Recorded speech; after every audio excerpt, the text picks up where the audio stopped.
Bapak Ibu saudara-saudari yang terkasih dalam nama Tuhan Yesus Kristus, firman Tuhan yang menjadi perenungan kita pada malam hari ini terambil dari kitab Yeremia pasal 31 ayatnya yang ke-10 sampai ayatnya yang ke-11.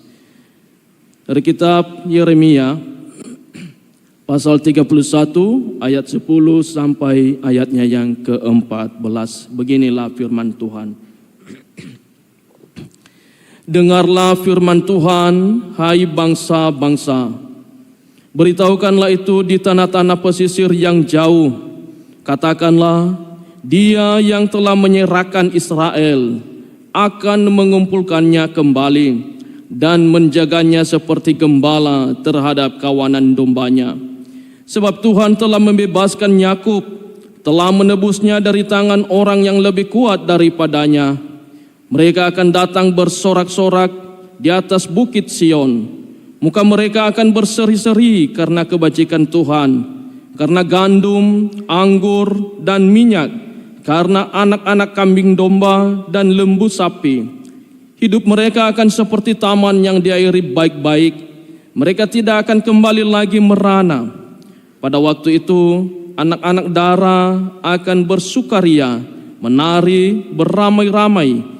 Orang-orang muda dan orang-orang tua akan bergembira.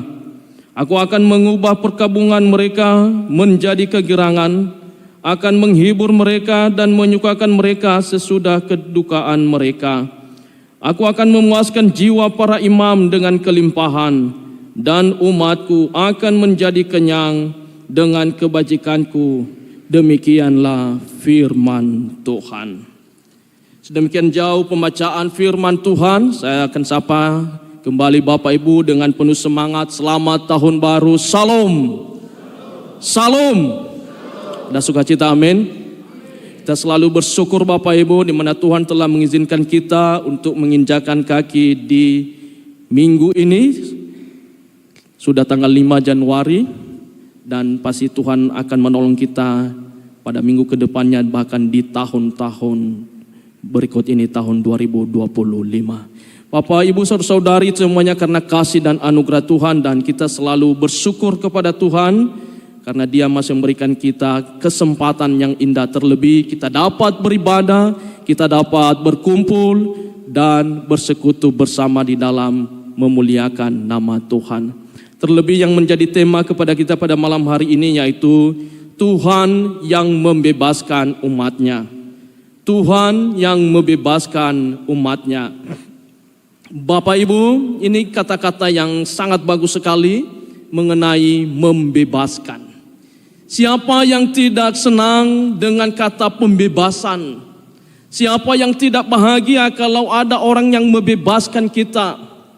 Mungkin selama ini kita dalam keadaan situasi terpuruk, mungkin kita dalam kemiskinan, tapi kalau ada orang yang membebaskan kita dalam hal itu, betapa bahagianya hidup kita. Terlebih-lebih kalau kita ada di dalam penjara, di dalam perbudakan, kalau ada yang membebaskan kita Bapak Ibu, pasti kita sangat bersukacita sekali. Karena kita telah dibebaskan.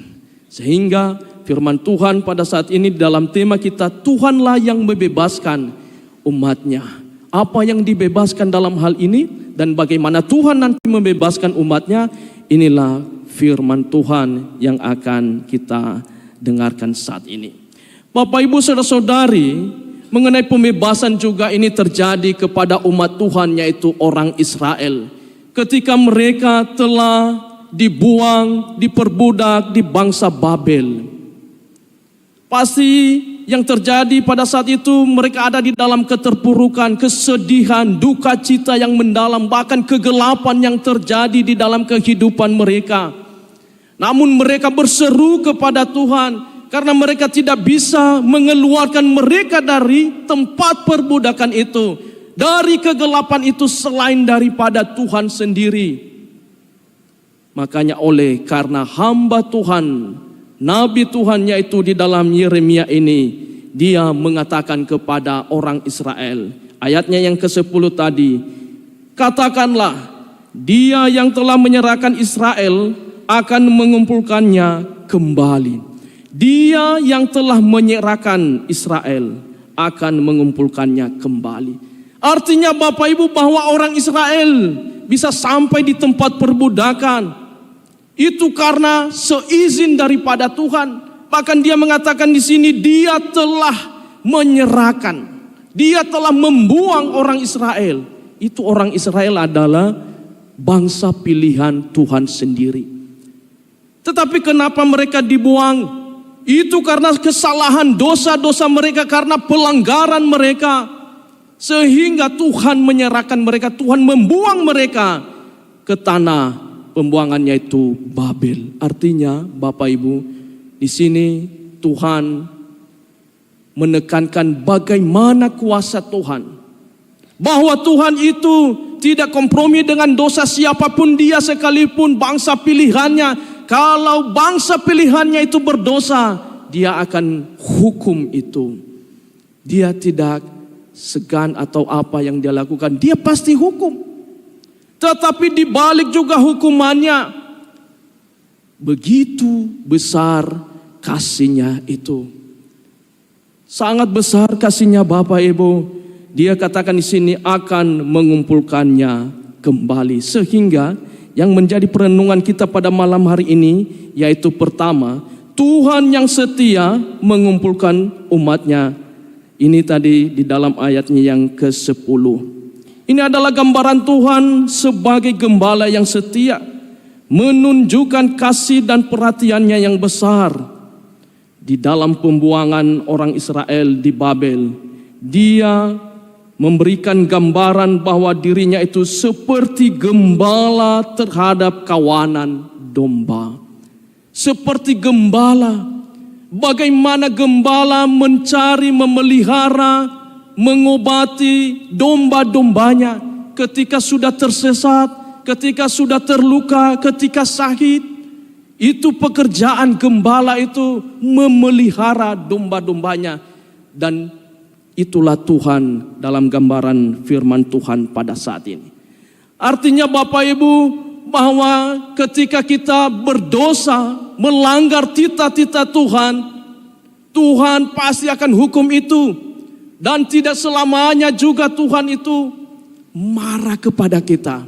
Ketika kita datang kepadanya, Tuhan pasti akan mengasihi kita. Dia akan mengumpulkan kita kembali. Itulah yang pertama yang perlu kita renungkan di dalam firman Tuhan ini. Bapak Ibu saudara-saudari yang terkasih di dalam nama Tuhan Yesus Kristus. Mungkin di tahun 2024 yang lalu kita ada di dalam belenggu dosa. Kita ada di dalam ikatan dosa. Hidup kita berfoya-foya, hidup mabuk-mabukan. Itu firman Tuhan mengatakan di sini bahwa itu sangat Tuhan tidak senangi dan Tuhan pasti akan hukum itu. Siapapun kita Bapak Ibu, dia pasti akan hukum kita atas pelanggaran-pelanggaran kita. Dan berikutnya, ketika kita sudah menyadari juga, dia akan menghapus segala dosa kita. Bahkan dia akan memanggil kita, dia akan juga menggembalakan kita, akan mengasihi kita. Itulah Tuhan yang kita sembah. Bapak Ibu, saudara-saudari yang terkasih di dalam nama Tuhan Yesus Kristus. Ada kalanya kita merasa tersesat dalam hidup ini. Entah itu karena dosa dan kesalahan kita, bahkan pergumulan kita, bahkan juga karena kesedihan kita. Tetapi ingat Tuhan itu setia. Tinggalkanlah segala dosa-dosa itu. Tinggalkanlah segala pelanggaran. Tinggalkanlah keras kepala akan menaati firman Tuhan. Pasti Tuhan akan senang melihat kita. Tuhan kita setia. Tuhan akan mengumpulkan kita kembali ke hadiratnya. Dia akan memanggil kita kembali dari tempat keterasingan, dari tempat kegelapan. Dia akan ambil kita kepada terangnya yang ajaib. Yang kedua Bapak Ibu yang perlu kita renungkan di dalam firman Tuhan ini, yaitu Tuhan yang membebaskan kita dengan kuasanya. Kalau kita bisa melihat bagaimana sejarah orang Israel dulu, orang Israel itu sering dibuang, diperbudak, baik di tanah Mesir dan juga di Babel dan juga kepada bangsa-bangsa yang lain. Tetapi Tuhan itu setia membebaskan umatnya. Ketika umat Tuhan orang Israel berseru kepada Tuhan, berdoa kepada Tuhan, karena mereka tahu bahwa tidak ada yang bisa menolong mereka. Hanyalah Tuhan yang bisa membebaskan mereka. Demikian juga pada saat ini, Tuhanlah yang membebaskan kita dengan kuasanya, dengan kekuatannya sendiri. Tuhan yang membebaskan kita.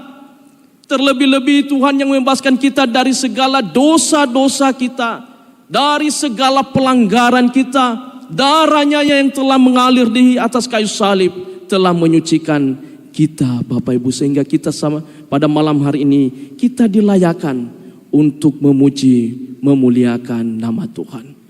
Jadi Tuhan yang membebaskan kita. Tuhan sanggup membebaskan kita dari kuasa dosa itu, dari jerat maut itu. Sehingga kalau kita juga ada yang merasakan bahwa saya tidak bisa keluar daripada komunitas ini, saya tidak bisa merubah pemikiran saya yang tidak bagus ini, pemikiran yang kotor ini, pemikiran yang merusak ini, Tuhan sanggup membebaskan kita. Tuhan sanggup merubah kehidupan kita. Mungkin apa kebiasaan yang tidak sesuai dengan kehendak Tuhan selama ini, datanglah kepada Tuhan. Tuhan sanggup membebaskan kita. Hanyalah Tuhan yang bisa sanggup, yang membebaskan kita dari segala keterpurukan kita, Bapak Ibu. Hanya saja mungkin ini mempunyai atau memiliki proses, tidak serta-merta langsung berubah, tetapi punya waktu, punya proses supaya kita nanti akan diberkati oleh Tuhan. Bapak Ibu saudara-saudari, kalau Bapak Ibu kita semuanya mau hidup kita menjadi lebih bagus ke depan ini di tahun 2025, berikanlah hidupmu dibebaskan oleh Tuhan dari jerat maut, dari segala ikatan dosa-dosa itu, dari pelanggaran-pelanggaran kita. Sehingga nanti kita bisa melihat bagaimana kuasa Tuhan itu dapat terjadi di dalam kehidupan kita. Yang ketiga, bagaimana hasil daripada pembebasan itu, yaitu kita bisa melihat di dalam ayatnya yang ke-12, 13 dan ayatnya yang ke-14. Muka mereka akan berseri-seri karena kebajikan Tuhan. Mereka akan datang bersorak-sorai di atas bukit Sion karena gandum, anggur dan minyak, karena anak-anak kambing domba dan lembu sapi. Artinya ada suatu perubahan, ada sesuatu yang Tuhan telah sediakan kepada orang-orang yang telah dibebaskan dari segala kutukan dosa itu, Bapak Ibu. Ada hasilnya. Orang-orang Israel pada saat itu, mereka kembali ke negerinya, yaitu Yerusalem. Mereka bersorak-sorai di bait Allah. Mereka memuji, memuliakan Allah. Dan di samping itu juga, dia katakan di sini, dia singgung mengenai gandum, anggur dan minyak, karena anak-anak kambing domba dan lembu sapi. Artinya kita juga diberkati, baik secara jasmani ini, kita diberkati secara fisik ini, tapi lebih lagi kita diberkati secara rohani oleh Tuhan. Ya, makanya di dalam ayat 14 dia mengatakan, aku akan memuaskan jiwa para imam dengan kelimpahan, dan umatku akan menjadi kenyang dengan kebajikanku. Demikianlah firman Tuhan. Orang-orang yang sudah dibebaskan pasti akan mengalami suatu perubahan di dalam kehidupannya. Pasti akan diberkati juga jasmaninya, fisiknya, dan terlebih-lebih dengan kerohaniannya, Bapak Ibu. Kerohanian kita inilah yang terpenting. Artinya ketika kita sudah bertobat, sudah mengalami kasih Tuhan, sudah dibebaskan oleh Tuhan, hidup kita pasti damai, hidup kita pasti bahagia. Bahkan kehidupan kita ini bisa kita katakan pasti ada jaminan kehidupan kepada kekekalan Tuhan telah sediakan di dalam kehidupan kita. Jadi artinya di dalam firman Tuhan ini hanya Tuhanlah yang sanggup membebaskan kita. Hanya Tuhan yang sanggup juga mengubahkan kehidupan kita. Mungkin bagaimana karakter kita selama ini tidak sesuai dengan kehendak Tuhan, datanglah kepadanya. Hanyalah Dia yang sanggup memulihkan karakter kita, sifat kita, bahkan juga ucapan kita, perkataan kita. Hanya Tuhan yang bisa sanggup mengubahkan itu menjadi lebih baik. Oleh sebab itu datanglah kepada Tuhan dan bertobatlah. Jauhkanlah segala pelanggaran itu yang tidak Tuhan senangi di dalam kehidupan kita. Datanglah kepadanya dan pasti, yakinlah pasti ada perubahan. Dia akan memberkati kita baik di dalam jasmani dan terlebih-lebih juga yaitu rohani. Orang Israel mereka diberkati kembali ke negerinya itu secara jasmani, tapi secara rohani mereka juga pasti akan menerima berkat itu, yaitu kehidupan yang kekal. Seperti dalam ayat hafalan kepada kita yang terambil dari Yeremia pasal 31 ayatnya yang ke-11, beginilah firman Tuhan. Sebab Tuhan telah membebaskan Yakub, telah menebusnya dari tangan orang yang lebih kuat daripadanya. Kita akan baca secara bersama-sama 3 ya. Sebab Tuhan telah membebaskan Yakub, telah menebusnya dari tangan orang yang lebih kuat daripadanya. Tuhan Yesus memberkati kita semuanya. Mari kita bersatu di dalam doa.